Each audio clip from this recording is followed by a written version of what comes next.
హృదయంలో ఉంచుకోవాలి. ఓకేనా? వాక్యాన్ని హృదయంలో ఉంచుకోవడం చాలా ప్రాముఖ్యం.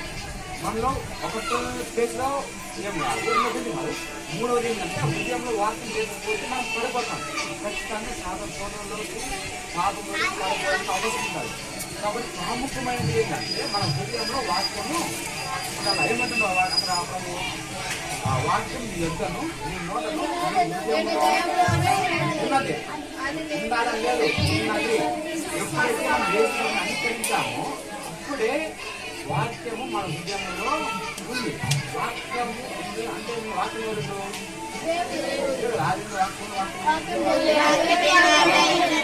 వాక్యమైన దేవుడు ఆల్రెడీ మనలో ఉన్నాడు. అయిపోయింది కదా.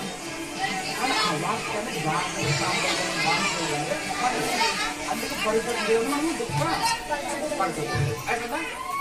మీరు వాక్యం ఇలా గురించి బయట చదివింది అయిపోయింది. నోటిలో వాక్యం ఉండాలి కదా. ఈ నోటిని ఒప్పుకున్నారా? ఏమవుతున్నారు? ఏమవుతున్నారు మీరు?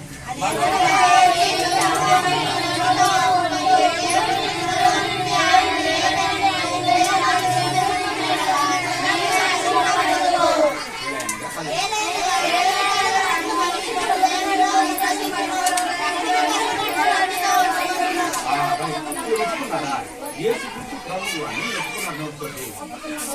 దేవుడు ఆయన మృతుల నుండి లేచాడు అని మీరు హృదయంలో విశ్వసిస్తున్నారా? అంటే ఎంతమంది ఉన్నారు యేసుని అంగీకరించారన్న వాళ్ళు చేశారు. యేసు నా వ్యక్తిగత రక్షకుడిగా, ప్రభువుగా, తండ్రిగా, దేవుడిగా అంగీకరించాను అన్నవాళ్ళు చెప్పిన వాక్య ప్రకారంగా యేసుక్రీస్తు ప్రభువు అని నా నోటితో ఒప్పుకున్నాను, ఆయన సమాజం నుండి తిరిగి లేచాడు అని హృదయంలో విశ్వసిస్తున్నాను.